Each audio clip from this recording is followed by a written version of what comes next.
Shalom, selamat pagi saudara-saudara yang dikasihi Tuhan Yesus Kristus. Salam sejahtera buat saudara semua dimanapun saudara berada. Damai sejahtera dan sukacita oleh Roh Kudus melimpah senantiasa dalam hati dan kehidupan saudara semua.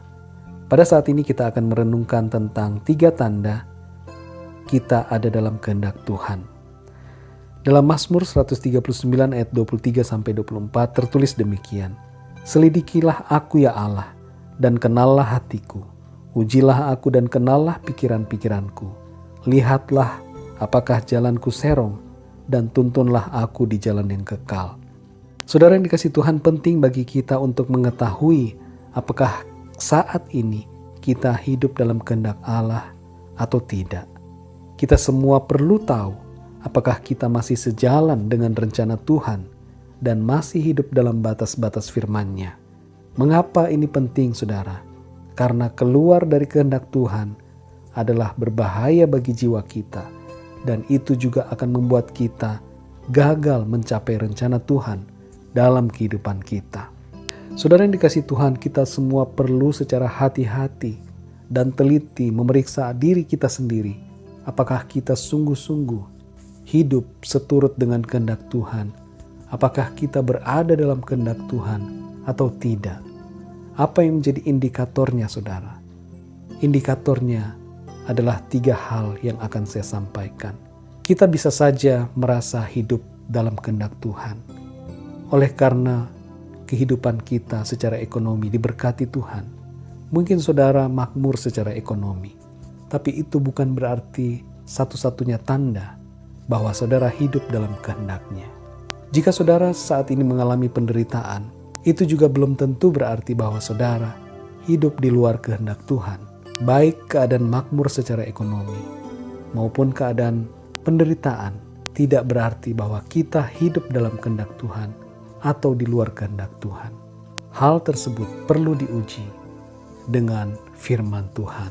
Berikut ini adalah 3 tanda apakah kita hidup dalam kehendak Tuhan atau tidak. Yang pertama, saudara, kita mentaati firman Tuhan. Jika kita mentaati firman-Nya, maka sungguh kita ada di dalam kehendak Tuhan. Asalkan kita mengikuti seluruh perintah firman-Nya, bukan hanya segelintir firman-Nya saja. Kita tidak dapat memilih untuk taat kepada beberapa perintah saja dan tidak mentaati yang lain. Sebab ketidaktaatan kepada salah satu atau beberapa perintah dari Tuhan berarti kita juga tidak memenuhi keseluruhan firman Tuhan.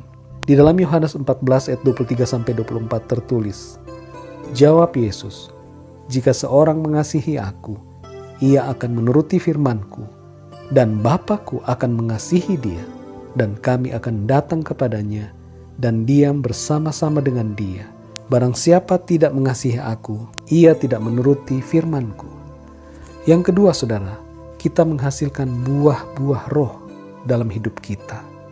Firman Tuhan berjanji bahwa setiap orang yang taat kepada Tuhan dan berjalan di dalam kehendak-Nya dapat menghasilkan buah. Kita dapat menghasilkan buah roh dalam hidup kita. Dalam Yohanes 15 ayat 4-5 tertulis, perkataan Tuhan Yesus, tinggallah di dalam aku dan aku di dalam kamu. Sama seperti ranting tidak dapat berbuah dari dirinya sendiri kalau ia tidak tinggal pada pokok anggur. Demikian juga kamu tidak berbuah jikalau kamu tidak tinggal di dalam aku.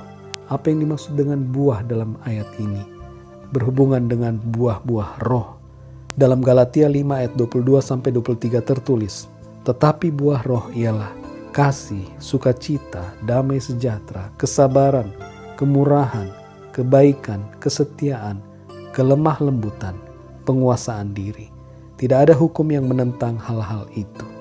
Saudara yang dikasihi Tuhan, jika kita menghasilkan buah-buah roh dalam hidup kita, maka itulah salah satu tanda bahwa kita sesungguhnya ada dan hidup dalam kehendak Tuhan. Yang ketiga, saudara, kita dilindungi dan dipelihara oleh Tuhan. Kita perlu menyadari bahwa Tuhan melindungi dan memelihara setiap orang yang percaya kepadanya dan berjalan di dalam kehendak-Nya. Hal ini bukan berarti bahwa hidup kita akan terhindar dari segala masalah. Kita bisa saja menghadapi masalah demi masalah dalam hidup kita. Tapi dalam setiap masalah, ketahuilah bahwa Tuhan memberikan kekuatan kepada kita. Tuhan melindungi dan menyediakan apa yang menjadi keperluan kita. Dia ada dan berkarya secara ajaib dalam hidup kita. Dan Dia akan menyatakan penyertaannya dalam hidup kita. Itulah saudara yang dikasihi Tuhan, yang menjadi tanda bahwa kita hidup dalam kehendak Tuhan. Dalam Mazmur 91 ayat 1-2 tertulis bahwa orang yang duduk dalam lindungan yang maha tinggi dan bermalam dalam naungan yang maha kuasa akan berkata kepada Tuhan, tempat perlindunganku dan kubu pertahananku, Allahku yang kupercayai. Puji Tuhan saudara yang dikasihi Tuhan, biarlah firman Tuhan ini memberikan kepada saudara kekuatan dan Roh Kudus akan memberikan pemahaman yang lebih dalam kepada kita semua. Puji Tuhan, mari kita berdoa. Bapa di dalam surga, terima kasih, kami mengucap syukur untuk firman-Mu, mengajar kami untuk kami senantiasa taat dan setia kepadamu. Mentaati firman-Mu, menghasilkan buah-buah dalam hidup kami. Bawalah kami terus untuk hidup menurut kehendak-Mu, mencapai apa yang Engkau rencanakan dalam hidup kami. Terima kasih Tuhan, pimpin kami sepanjang hari ini dan hari-hari selanjutnya. Berkat dan perlindungan-Mu atas kami semua. Dalam nama Tuhan Yesus kami sudah berdoa dan mengucap syukur. Haleluya, amin. Puji Tuhan, saudara yang dikasihi Tuhan, Tuhan Yesus memberkati saudara semua. Selamat beraktivitas dan sampai jumpa dalam renungan yang berikutnya. Haleluya.